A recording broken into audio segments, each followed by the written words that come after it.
Let's move on to the other rookie that got some significant playing time. Unfortunately, he did end the season tearing his ACL in Week 18. That's probably going to see him start the year on the PUP list this year, but it's Sidney Brown. Again, this is another guy that the Eagles were drafting, like they were catering to me last year. Sidney Brown was like number 64 on my big board. I loved the player in college, and man, I loved watching him in the NFL. He was learning on the fly last year. He only played 22% of his snaps deep in college. 57% were in the box, 21 in the slot, so he had a lot of versatility. And the Eagles used him in the slot a little bit last year. I mean, he was good against the run, really kind of struggled in coverage. They used him some at deep safety, and so he was learning a lot of different things. But we can throw up some stats for him here. He had a really high broken tackle and missed tackle percentage at 13.3%, which jives with his college film. He plays with his hair on fire, and he comes downhill looking to light you up, and a lot of times that results in some exciting plays, like when he was flexing over Terry McLaurin. I think it was in Week 4, and it results in a fair share of missed tackles too. But in a defense last year that lacked so much speed and so much intensity, I think he quickly became somewhat of a fan favorite. And so I love Sidney Brown. I was devastated when he tore his ACL. You lose that whole first off season. You're going to be, missing out on reps in training camp and things like that. That's obviously going to make his career arc a little harder to get back onto the field. But Nick, as you look at Sidney Brown, what he did as a rookie, obviously the Eagles go and add Chauncey Gardner-Johnson. They draft Cooper DeJean, who some have speculated could play some safety as well. How do you see Sidney Brown fitting into a rotation later this year once he's healthy, and then moving forward with the team? Yeah, I mean, first of all, this whole DB room is going to be tough to figure out. I mean, it's not going to be until training camp where we really start to see where people fit in. And the thing is, if you look at ACL recoveries, it says the average is between 6 to 9 months. So he could be back around training camp, or he might not be back till October. It's going to be hard for a guy that, if he misses all of training camp, it's going to be hard for a guy at a position like safety, where so much about it is communication and making sure everyone else is correct and in the right spots. If he doesn't have any of that trust from Fangio because he hasn't been on the field to see it, he might be in a situation where he, again, is a sub-package player. I know a lot of people are thinking he's going to play over Reed. I don't necessarily know if that's going to happen this year. I think it might be a very similar thing of what we saw last year. But you touched on a lot of his traits. I mean, incredibly athletic. The guy looks like a Greek god. So maybe he comes back very early from his ACL injury. I mean, some guys just recover faster. But it's that attitude that he brings, what we needed last year, and what we're going to need going forward again this year and years after. I'm extremely excited for the player that he can be. If there was a number of the plays, like in the Seahawks game, if he had made a couple of those plays, I bet we're talking about this guy completely different in terms of not the guy that's missing all these tackles, but this guy that's making big impact plays. He's like right there to making a lot of big impact plays. He just needs to finish it. And I'm not surprised with how he was used last year. I thought he was used how he should have been used because, like I was mentioning, there's just so much communication that goes on the back end. And you said he only played 22% of his snaps at deep safety. That's a different position than playing in the box or playing in the slot. And if going forward with this defense, I could see scenarios where he's like, if they want to play big nickel or big dime and against, 12 personnel or bigger personnel groupings, I think he might be a better fit than DeJean is at that role because he is just a bigger and even more physical player at that point in time. Now, I don't want to get into a thing where we're constantly rotating a bunch of players just based on are they in 12 personnel or are they in 11 personnel. You want to have some of that, continuity.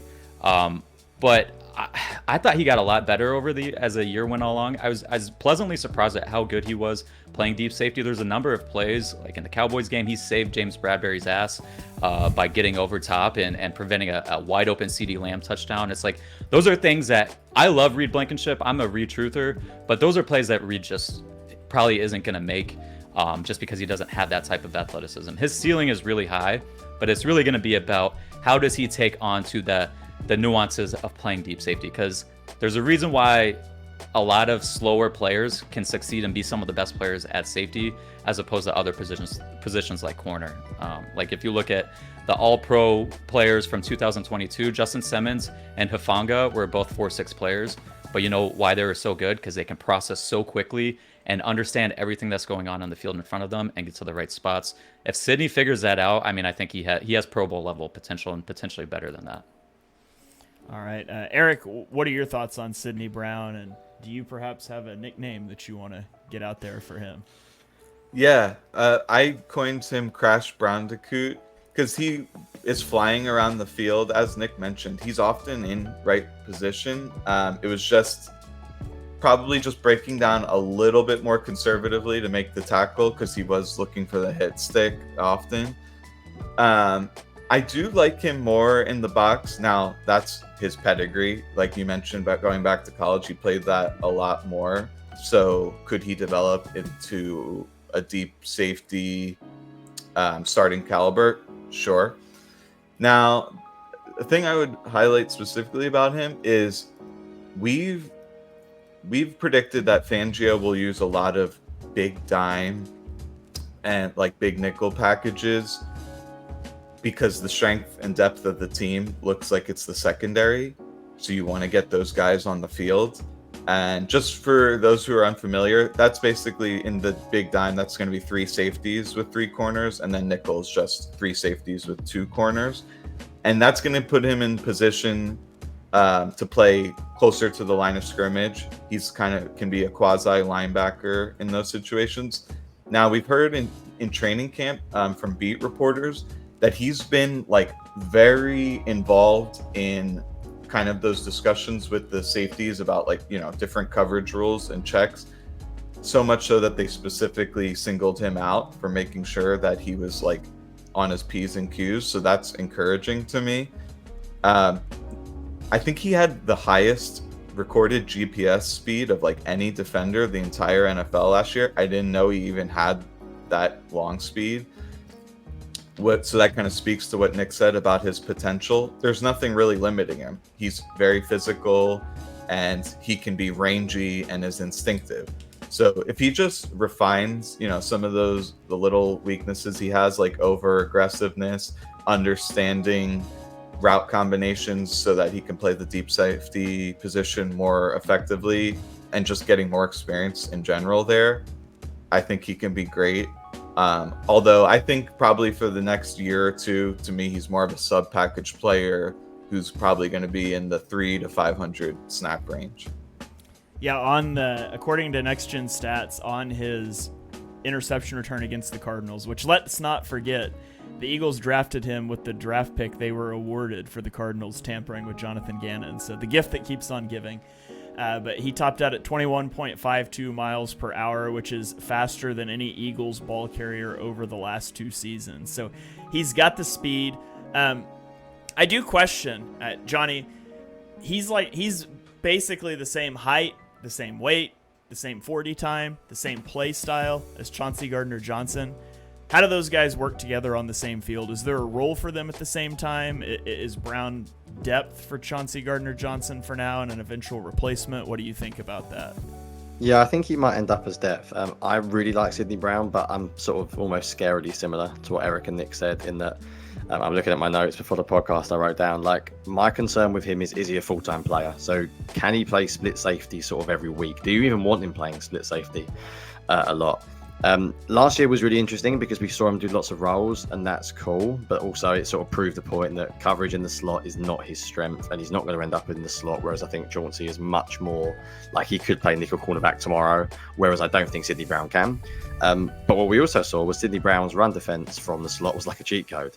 Like, the guy had some run fits that were just absolutely insane. I wrote he's a little bit over aggressive, so I think you mentioned the tackling stats. He's really inconsistent as a tackler. I think fans' perception of him, maybe casual fans, is that he's a really strong tackler because he hits really big and flies around the field. And yes, that's true. But at the end of the day, he missed too many as well. But I do think in general, like instinctively, he's a really, really good run defender. Like I said, like quite simply, I put in the bottom of my notes for my film review that I'm going to release over the next few weeks, is he looks like an athlete who deserves to be on the field in one way or another. Now, I don't really care how you do that. I actually really like the idea of playing him as like a dime linebacker type idea that Eric mentioned. I think you just get him there somewhere. It may be matchup specific. It may be it may be like, it depends on who you're playing against. And maybe you have a certain role you want for certain opponents.